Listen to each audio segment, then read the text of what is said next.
Hey guys, Real Life Karting Boy here yet again, and welcome back to another episode, or whatever the hell this is, of my introduction to karting.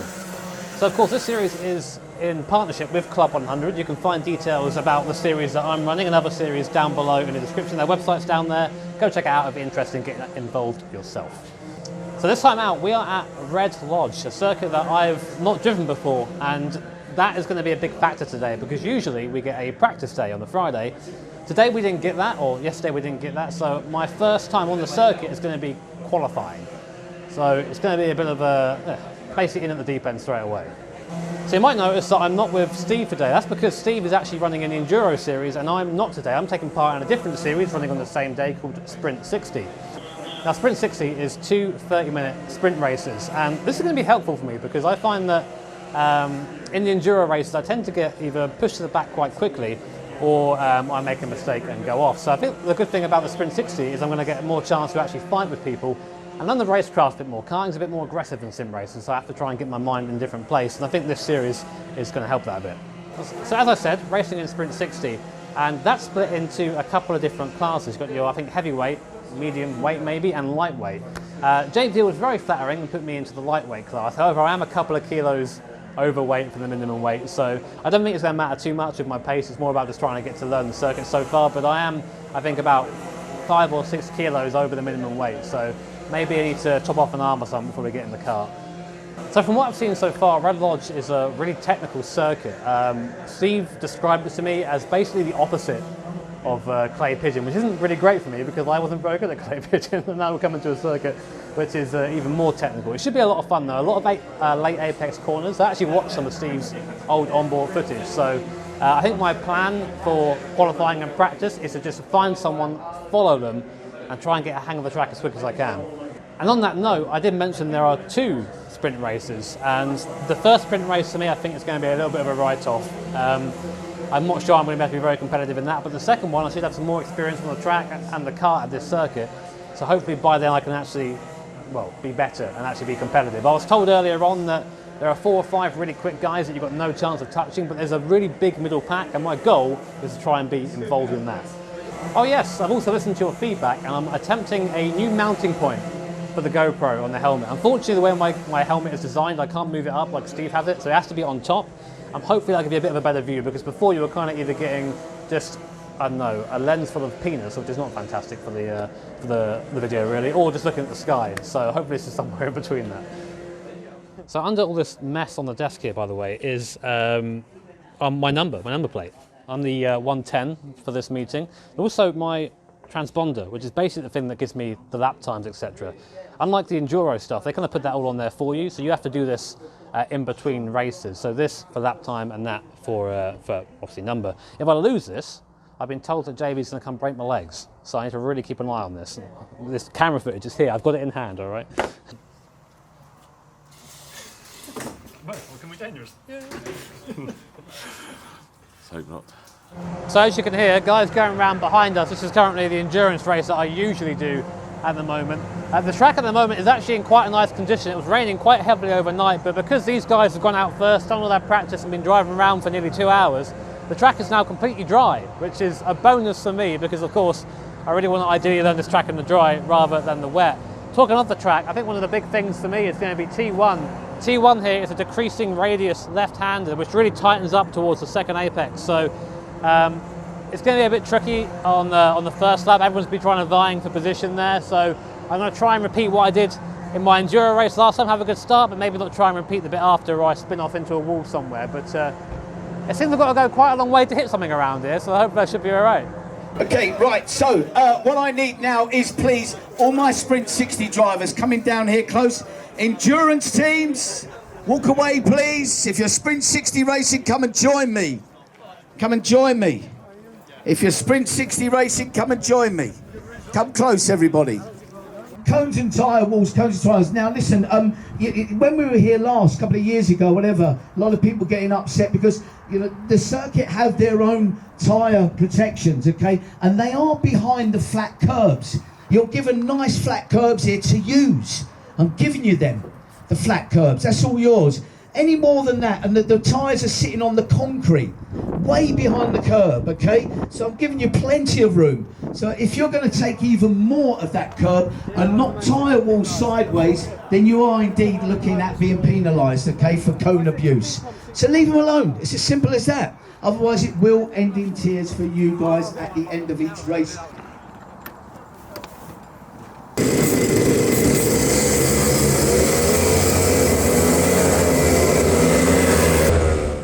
So after the driver briefing, it was time to go out on circuit for the first time, and I mean for the first time. I had never driven this circuit before, and the way the session worked is that it was a 15-minute session that was both practice and qualifying. So what that meant for me is that I had to learn the circuit and then try and set a quick lap, which would then of course determine my position on the grid. And I've got to say that I really missed the practice day that came with the other two races, where I had the chance to have half an hour pretty much on my own on the circuit with the car to get used to how it was, and having to try and learn the track whilst there were people trying to overtake you at every possible point, and the car being cold, meaning the tyres were cold and it was sliding everywhere.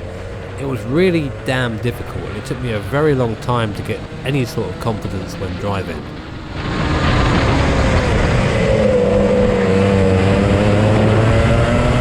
As the session continued, I started to find some confidence in the car and started to discover the line a bit better, but wasn't necessarily up to a proper racing speed. I'm just still experimenting with different corners and whether I can go flat in certain places. But then I had a slight interruption.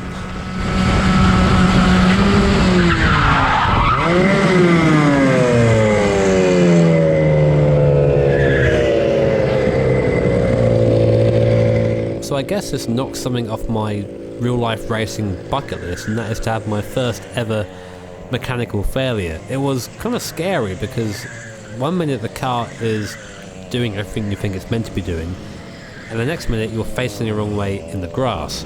And of course, because I had a mechanical failure, it meant that I had to be pushed back to the pits by the safety cart of shame.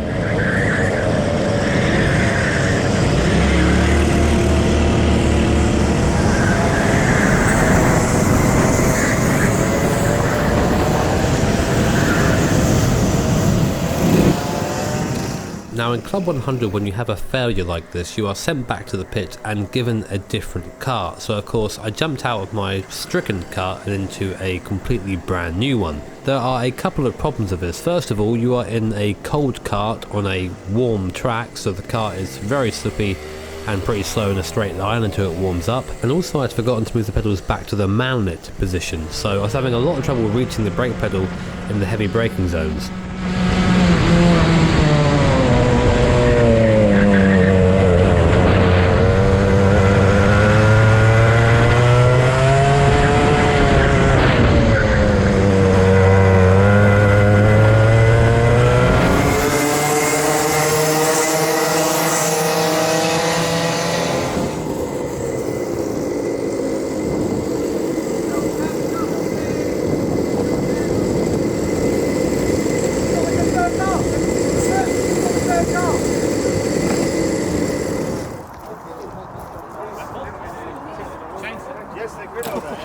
What happened? It's weird because I was like, I saw the car go and I was like, oh shit. I'll go through T1 flat and the chain snapped and fair enough. A bit scary, but my first chain. There you go. Okay, well that wasn't really ideal, was it? As you've seen from the footage, I was going through T1 to try and get flat out for the first time, and I hit, I guess, a bump in the circuit, and the chain must be on its last legs. But you know what? Okay, I'm out, and just broke going in T1, which is why I spun in the end, and why the kart didn't go. And the worst thing is that really disturbed my session, which means that in the end I actually qualified second to last. My fastest lap was on the last lap in a different car. So I guess, yeah, I mean, again, not great qualifying. Seems to be a bit of a theme for this series, but I know that there's at least a second in it, I think. So I'm hoping that in the race I can move forward and just try and, yeah, that's my attitude. Just try and move forward as much as I can, I think. Yeah, so the first race for us is about to start, and as I said, we're starting pretty much dead last. I was speaking to Steve just before the race. He's been hanging around just after, just to see how I was doing, bless him, really nice of him.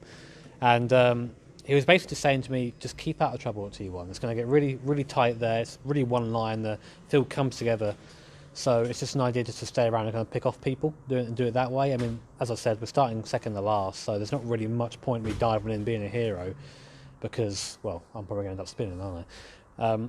As for the race, the goal for me is to get through it without any incidents that are my fault or anything like that, which could be tricky, but you know, that's the name of the game. Just trying to get more consistent, trying to get better with the circuit, better acquainted, and then really work up for race 2. But yeah, I think the karts have just stopped humming around outside, so I think that's the cue for us to go.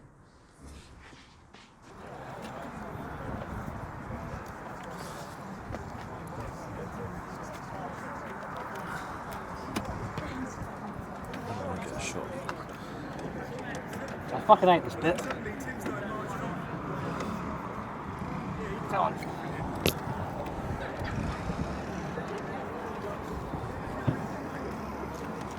There you go.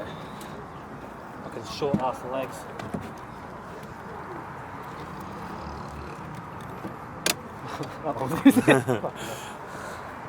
Good luck, mate.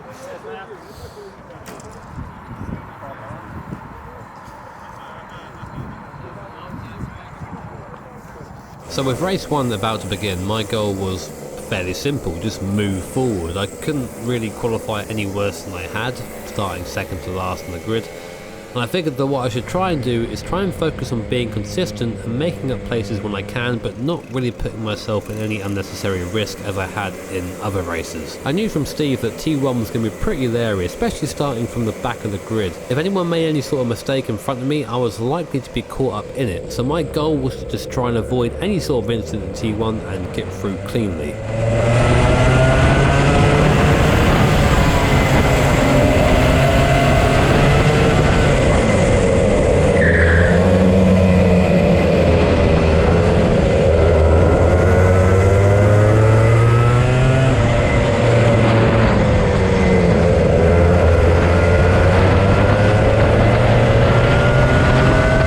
To my amazement, I actually made it through T1 unscathed. Not only that, I actually made up a few positions. Of course, I have to thank the fella in the red suit for taking out the guys in front of me. Despite the good start at this point, I still wasn't really very confident in the track or in the kart, given my chain snap at T1. So my goal really was to just try and follow people around, get used to the kart a bit more, and use this race to learn.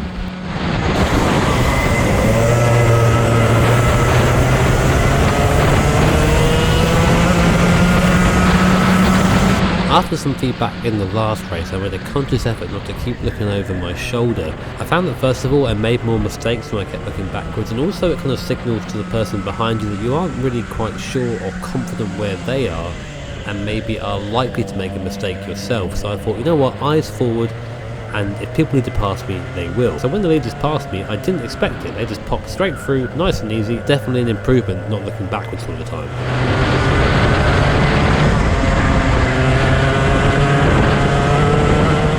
So as the race continued and I got a little bit more comfortable with lapping at Red Lodge, I discovered that I was very close on circuit and in position to this fella in front of the white helmet. Our pace was very similar at this point in the race, so much so that over the course of about 5 laps the gap just didn't change at all. One lap he'd be slightly faster in the first sector and I'd fall back, but then I'd be faster in the second sector, and the next lap vice versa. So when a faster kart came by to lap us, I thought, you know what, I'm going to try and follow him through, only to find out that I didn't have the same talent in braking as the guy lapping us and going a little bit wide, which actually allowed the person behind me by. So in an effort to try and pass someone, I actually ended up losing that position.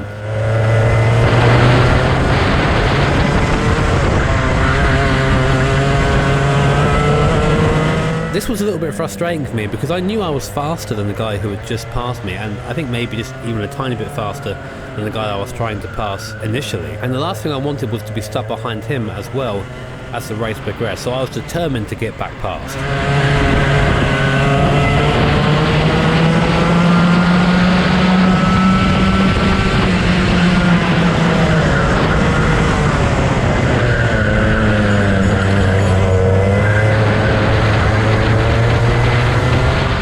After the overtake, I feel like my pace dropped off slightly. I wasn't quite able to keep the same speed as I had before. So at that point I kind of resigned myself to the position I was in, but luckily things didn't end out that way.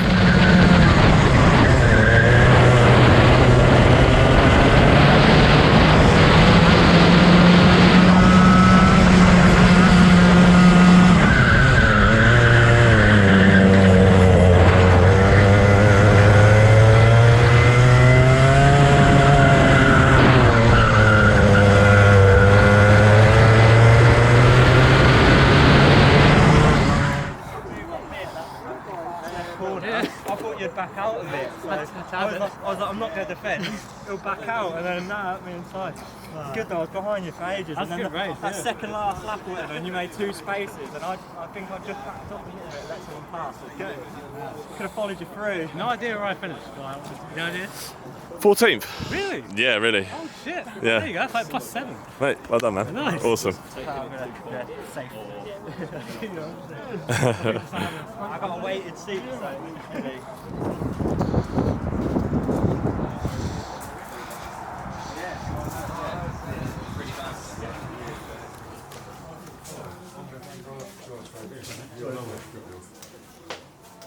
+8. Oh man, I'm lost over that. Right then, so first race over, and I got to say, I'm pretty happy with that. +8 positions, started 22nd, ended up in 14th. My best lap time was over, I think, 2 seconds faster than my qualifying time, so I told you I was going to go up the grid a bit. It was a really interesting race. I don't think I ever had one lap that was like perfect or how it should be. And I kind of lucked into the positions at the end by being at the right place at the right time. But I found that just the first corner is, I know Steve was saying be careful there, but like it was just a prime spot to jump forward a bit and get a couple more overtakes in. So yeah, I'm really happy with that, especially after Lids, and we had the incident there, and Clay Pigeon where I made the mistakes, to kind of go into the race track I've never driven, no practice here at all before, of course, albeit apart from that 15 minutes or so.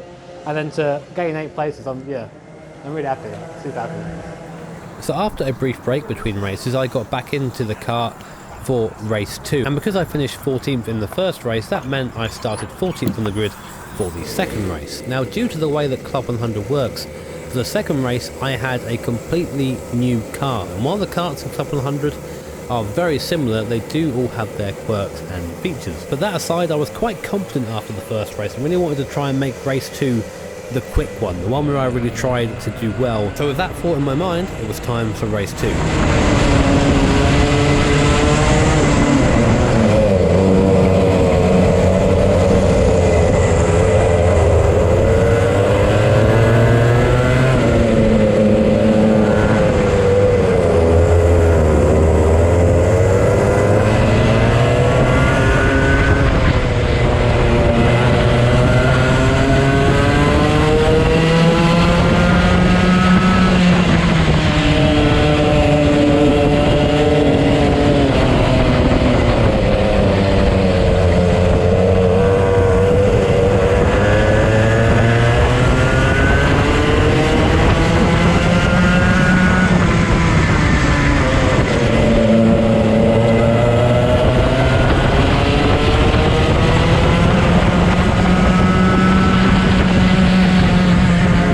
After an okay start, I found it a lot easier to get back into a rhythm than I did in race 1. And also the car that I had for race 2 felt a little bit quicker, especially in acceleration. I found it got up to speed a lot quicker than the car I had in the first race. After a few laps, I found myself pulling away from the guy behind me and slowly catching the guy in front. He kept making very small mistakes in the first sector, and lap by lap I edged ever closer.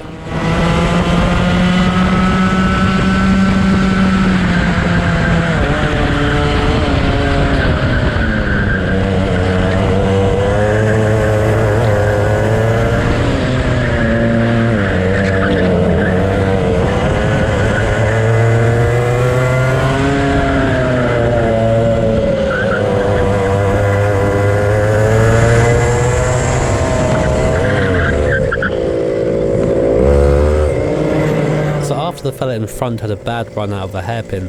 I thought I would try and use the run I had to get by on the inside of the kink and then maybe challenge him going onto the back straight. The problem is, of course, that he did not expect me to be there in the slightest, so he turned in as usual, pushed me into the tyre on the inside, which of course caused my car to spin. I don't blame him at all for that. In fact, I think it was more on me for being sim racer-esque and thinking that he would know that I was there. In karting, no one's ever going to give you that room. There's not a spotter telling you, hey, you've got a car on your right, you've got to give him room. So really, I think it's a lesson for me, albeit quite a hard one to swallow, given that I lost a lot of time trying to turn the car back around.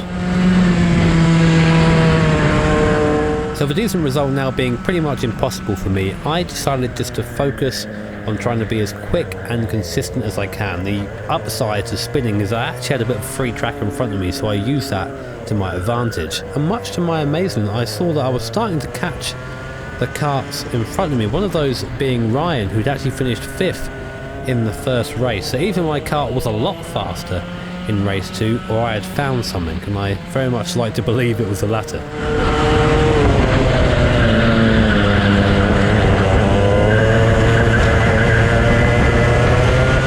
Ryan and the guy in the black helmet were fighting hard, so I didn't really want to disturb that too much. So whenever I did get a run coming onto the back straight, I'd just give Ryan a bump to 1, let him know that I was there, and 2, give him a little bit of a boost down the straight.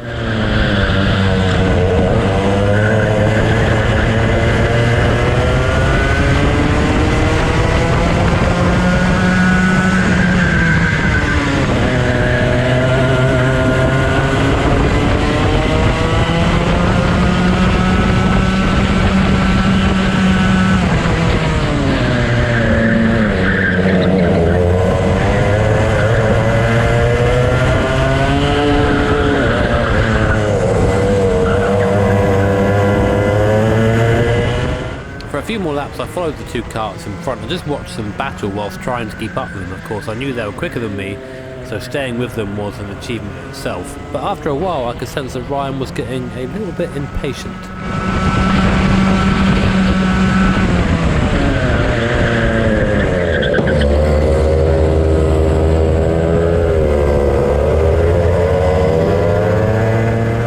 This was actually the hardest hit that I've had so far in karting. Even the crash at Lydd had the impact dissipated by me spinning into the tyre barriers, but here I had nowhere to go but right into the back of the car to a complete dead standstill, and unfortunately for Ryan that gave him a black flag, which meant I couldn't push him around the circuit any longer, but it was fun chasing him while he was in front of me.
Hello, dude. It was me that hit you at the arse.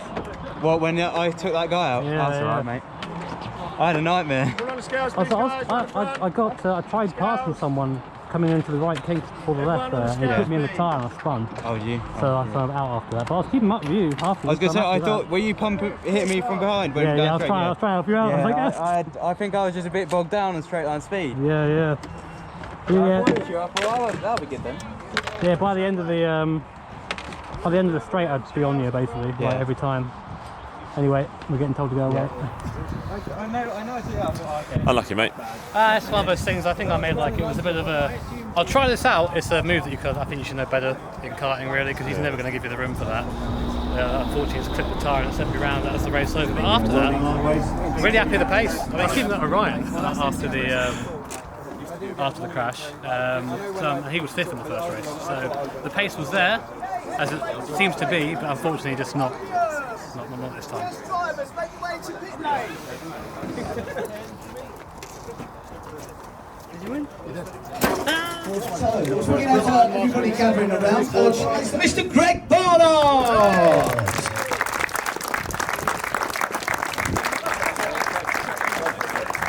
Take the trophy off the step. That's Greg's step. All right, it's Greg's step. All right, just out of the way a little bit. That's it. Lovely. It's Greg's step. He beat you. Cool then, so race weekend over here, well for me anyway, here at Red Lodge, and I think despite the second race it's a really positive experience for me. I mean we've got the board in the background here. My fastest lap was good enough to put me, if I was doing this pace consistently of course, around kind of mid-pack. You know, I was kind of doing, you can see that fastest lap and then last lap on the race is quite consistent. So the pace is getting there slowly. And it's nice to be like actually fighting people and being in the midfield, especially being behind Ryan. That was a really big like confidence boost for me because he said he had a bad car, that's what you always say when you do it, but it was just nice to be able to be there. I actually had a better lap than him in the end. So. But faster lap isn't everything, and I think what I take away from the second race is that you know, I don't think it was anyone's fault. I think really it was me being optimistic, and that's why I ended up, he didn't see me and got fired off. But it was just nice to come back and then have that pace and be consistent and be good. So next round is Buckmore, circuit I'm familiar with, so hopefully we won't have to go through this whole kind of phase of learning and getting better again as all the karts go out for the next session in the background. And yeah, actually really positive. I'm really happy with that weekend. I really hope it's something to build on, especially after, you know, Clay Pigeon. That was a little bit anticlimactic. Had the pace going in, but then kind of ruined it straight away. Here, had the pace throughout, and I think I learned really quickly. So yeah, hopefully Buckmore can be a progression of that. But yes, as always, a big thank you to Club 100 for letting me come along and do this again. Their website is in the description below if you want to go check them out. I really recommend you get involved. It's just the best fun I've had for a very long time. Always, if you enjoyed the video, hit the like button, subscribe, do all the good stuff. Look out for the Buckmore vlog, and always big thank you to Carryman Steve in the background. Thank you, Steve. Love you. See you next time, guys. Have a good one.